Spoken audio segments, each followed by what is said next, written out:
In today's session we will start new chapter.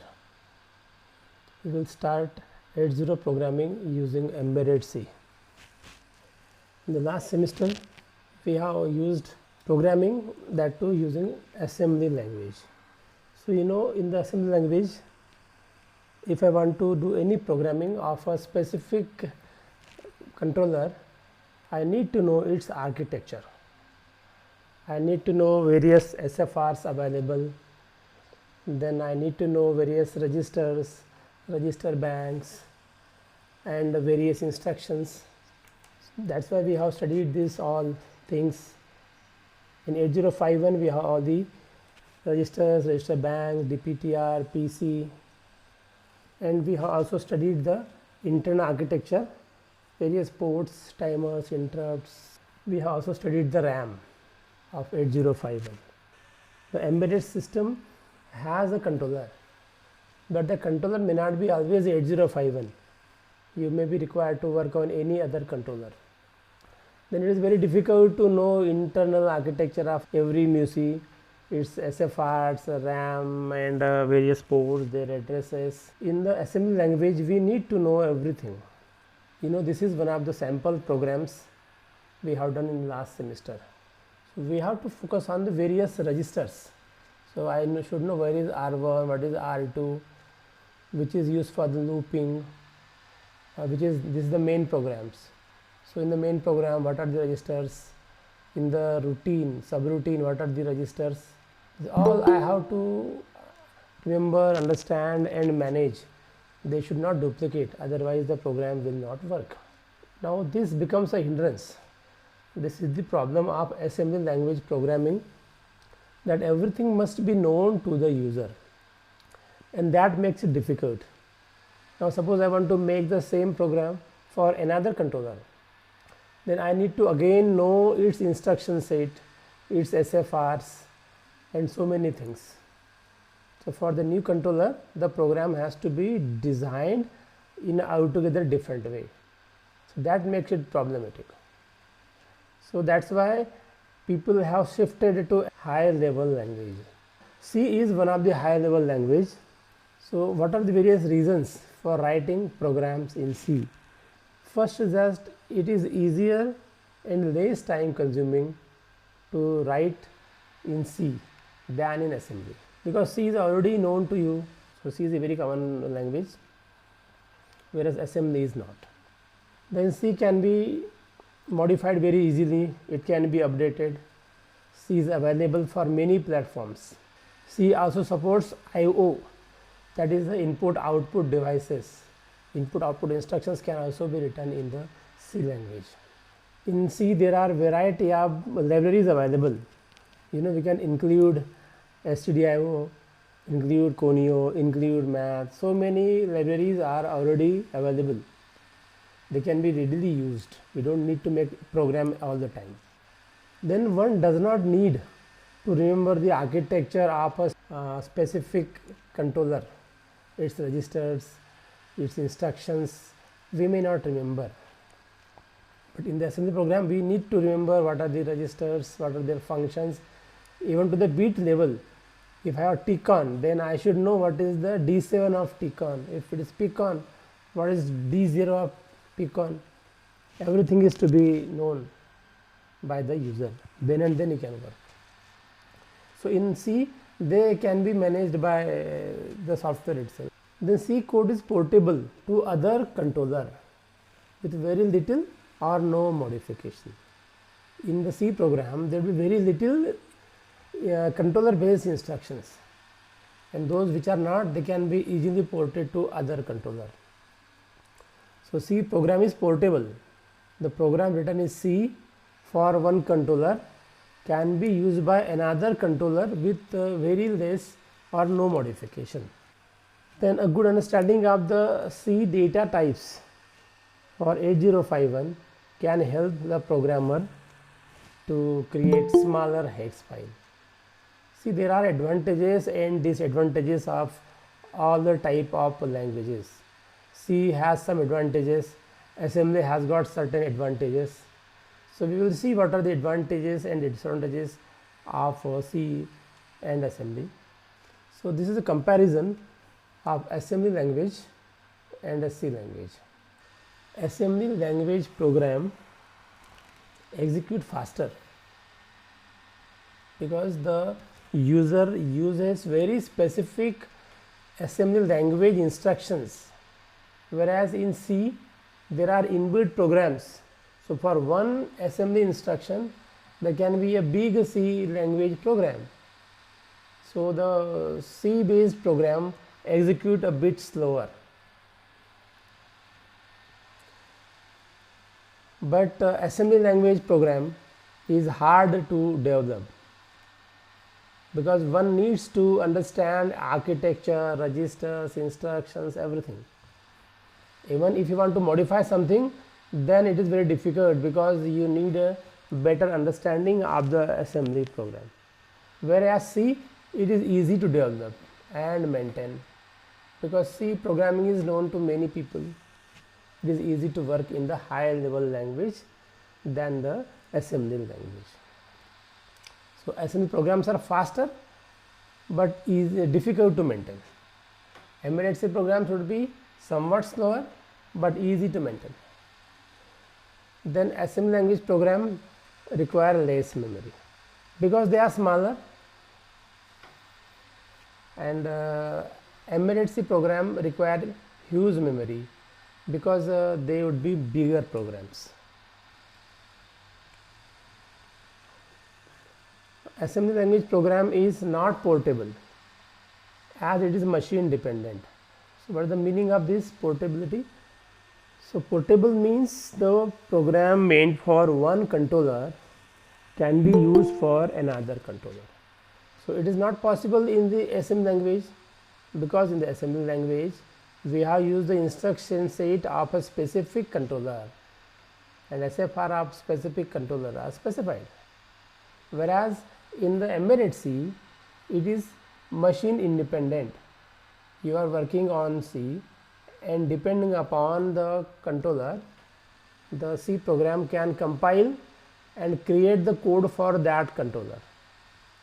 So at the beginning of the embedded C program, we have to only specify as to for what controller we are making this program, and that's all. The next is size of the program is less. Yes, code is smaller, code is efficient, so it requires less size. That's why the program has less memory. Less memory is less size. The size of program is larger. Large in case of embedded C system. Then next, higher software development cost. See, the person who is going to work in the assembly language must be a trained person. He must have studied the controller. He must be an engineer. But for the embedded C, the software development cost is not much because the developer may not be an engineer. He may not be knowing the internal architecture of the specific controller. So it is easier. So easy things can be done by simple persons, whereas the sophisticated things are to be done by trained persons. So that's why they will require more charges. So cost is more for the assembly language program and cheaper the software development cost. The last one, less scalable and less reliable. Scalable means to make a big program we need to modify, so difficult to modify. Whereas in the embedded C or in the C programming, the program can be made bigger by just copy and paste and small tuning. Same way is the reliability. Something is modified, then we don't know where it will make the error because it is an assembly language program. So it is not very customable, it is not very understandable. So once a program is made, it is very difficult to modify after say 1 year. Even after 7 days, what you have used instruction, for what reason you have used the instruction, we don't about to remember. Whereas very good documentation is available in C, and the instructions are readable, so they are very comfortable to modify and make big programs. That's why it is more reliable also. So I hope you got the difference between assembly language program and embedded C program. This semester we are going to work on the embedded C, because we have to go for higher understanding and higher works. So nowadays the trend is that the software are very big, and the developer should focus on sophisticated programs, high-end programs, rather than focusing on the internal registers and making it difficult to work. So you know, nowadays in the market there are different development boards. Arduino, you might have heard about Arduino. It's a development board. For that there is a software. You don't need to know which controller is available on that board. It is a AVR, it is a PEEK or 8051. You don't need to know which is the controller used on that development board, because you are working on software, and the software is then converting your program into the code which is understood by the specific controller. So now the programs are getting controller independent. Even C also would be somehow some dependency on the controller. There would be some instructions by using which we can program, say, TICON and PICON, which are specific to 8051. But in Arduino you will never require to know where is TICON, where is PICON, and any other SFR. Also you have got another controller, Raspberry Pi. This is a high-end development board. So using the Python language, the programming is done, and it is independent of the internal controller. Arduino will be using AVR controller. Raspberry would be using ARM controllers. But the user don't need to know anything about what is inside, what is the controller, what are the SFR, what are the features. Automatically the program will take care of it. You don't need to bother.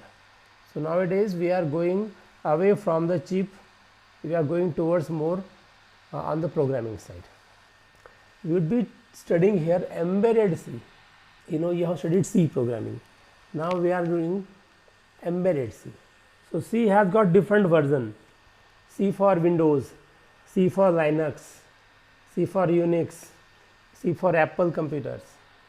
So depending upon the controller, different compilers are there, and that make it suitable for that type of controller. So embedded C is for controllers, microcontrollers. The C that you have used so far is for the microprocessors, maybe Pentium processors. You have used Pentium processors, i3, i5, i7 that you use. So on that you use a C programming. And this C programming is not that, it's different. Embedded C would be available through Keil. In Keil you can have embedded C programming also. So now we will discuss about basics of embedded C. It would be very similar. We won't go much in depth about the C. C already you know. All the things that you have used in C. What you have done in C? You had some variables. Their types. Types would be, say, integer, character, float, array, pointer, structure. They are type of variables you have already used. Then you have got various type of statements. Simple statement like printf, scanf. Then you have got some conditional statements like if else. Then you have got for x is equal to something, x is equal to, say, less than equal to 10, x plus plus, and you have some bracket, some instructions. This you have done. Then what you have done? While something is true, do this you have done. Then we also got do while, do this while condition is true. These all things we have done in the C programming in the last year maybe, because all these things would be used here. Specifically the various type of statements would be used. So what are going to use? If, else, for, while, do, that will. One more thing was there, the case, switch case. We had some switch statements, and case 1, case 2, case 3, and then deferred case. This all you had already done. Now in embedded C, all these structure would be used, and the various types of variables would be there, data types would be there. So we will see what are the various data types used in embedded C. Character, char you had already in the C programming. So in the embedded C, there would be char, char. It would have two types, unsigned character and signed character. But this character in the C is different than the character in embedded C. We will just now see the definition and the ranges of these. Then we have integer, two types of integers, unsigned integer and signed integer. This char and integer was also there in normal C. We also had float, so many things were there. So they are here also, but we will not focus on that, because our aim is to program 8051 using embedded C. So here we will study only those types which would be used for programming of the embedded C. Another type is as beat. Then we have got a beat. Beats are of two types. S stand for SFR bit, and this bit is general bit. Bit are there in the RAM also, bits are there in the SFR also. So here there are two categories, SFR bit and a normal bit, RAM bit. Then there is a SFR named data type. So now we will see data types and their ranges.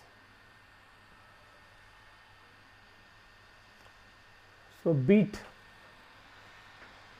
the very first data type is the bit. For example, in the RAM, we have got a RAM memory 20H, 22FH. This is known as a bit addressable RAM. So suppose, and also every 8-bit register has got 0, 1, 2, 3, 4, 5, 6, 7. This is a address 20H. It is a bit addressable register. So each of the bit has got bit address, bit address. So I can define any bit here by some name. So I can write as bit A as a 00. So what I am writing here, 00 is the address of this bit. This I am naming as A, and I am specifying as a bit type. So I am defining a variable A. It is a bit type variable, and it can store only one bit. That bit would be stored in the bit address here. This is the specific location, address 20, bit 0. So this is defined.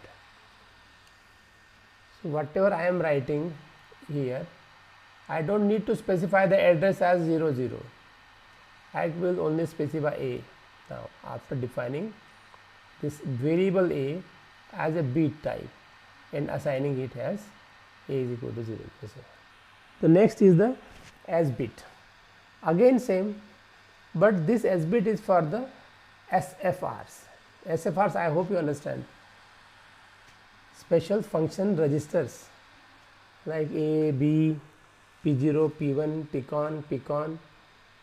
So out of them, those which are bit addressable, their bits can also be defined with the help of some variable. For that, the S bit data type is used. Next is the signed integer. Signed integer, unsigned integer. So what is it? In embedded C, if you want to have a variable, a 16-bit variable, see, I would define it like this. Say unsigned integer x. So what x will store? X can store a number from 00 to 65535, a 16-bit number. Biggest 16-bit number is this. So by writing this unsigned int x, so x is now a variable declared as unsigned integer. So it can have a range of values, it can store the values from 0 to 65535. Now if I don't mention this, if I mention only int x, so what the computer will assume that it is a signed integer. Sign means what? It can have a sign which can be positive or negative. So 16-bit is there. Integer means it is a 16-bit variable. It can store a 16-bit number. But if it is a signed number, then the range is this. It will go from -32768 to +32767. If it is unsigned, then it can still show a 16-bit, but the range is now changed 0 to 65535. So on the number scale, you can say, if I take a number scale, okay, this is 0, this is -32768, this is +32768. So the difference, the range is still 65535 if it is signed number. If it is unsigned, then the range would be extending up to 65535. Now the range is again the 0 to, what is happening in the signed numbers, range is on the both the side of 0. So this is 0 on the x coordinate, y coordinate, this is negative, this is positive. So the range is shifting, half numbers are negative, half numbers are positive in the case of signed number. So signed number means the number have sign, and unsigned means number have no sign. So in the case of unsigned numbers, the bit specified for sign, storing the sign, is not needed. That's why the capacity is increased on the positive side. In the signed number, one bit is reserved for the sign. So then we can record negative as well as positive numbers. This is the difference between the signed and unsigned integers. In 8051 programming, in the embedded C programming, generally we will use unsigned integer and not the signed integer unless specified. So always you have to write unsigned before int. So see here I can define y, say int y. So before that I need to write unsigned, so that the range of y will be from 0 to 655. If I write signed number, or don't write anything, then it is taken as signed number, and the range would be now from minus 32768 to 32768. So if you want to operate on the negative number, then you can use the signed integer. But in the controllers, we generally do not use such things. We don't use negative positive numbers. Control is meant for controlling the devices. It is not a number crunching device.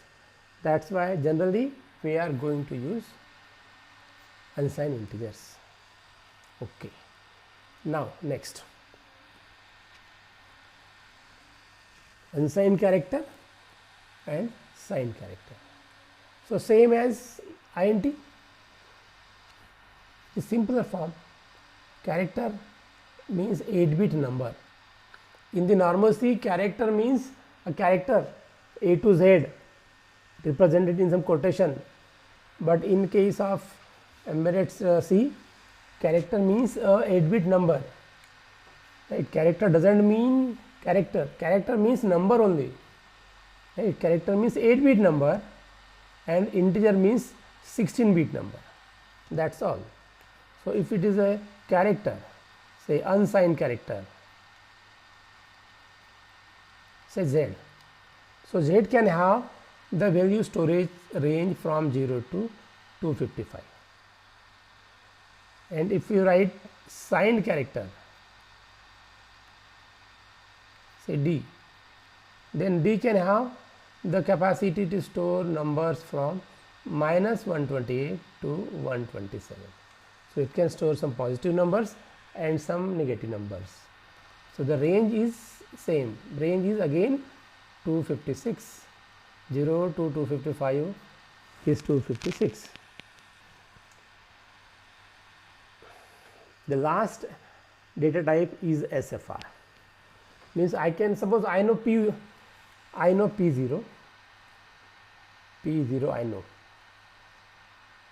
P1 I know. Now suppose I want to use P0 as a input, then input, and P1 as a output. I can assign them the name. So what I will write, suppose SFR P1 as the input and SFR say P0, P1 as output. What I have done? I have just renamed. So in the program afterwards, I will not use the name P0 or P1, because with the P0 I don't understand whether it is the input or output. So if I give some another names which are comfortable, which I can understand by their name, then it is easy to use them. That's why the SFR can also be renamed. So for renaming these SFR data type is used. So in the examination there would be a sure question, always there is a question, list various data types and their ranges in embedded C. So you have to write this chart. So a note, C compilers use signed character as the default if we do not put the keyword unsigned. See, generally we have to use unsigned integer, unsigned character, but to use you must write unsigned before character. If you do not write, then automatically the C compiler will take it as a signed number, signed integer or signed character. Always I have to specify unsigned before int or char. Thank you very much.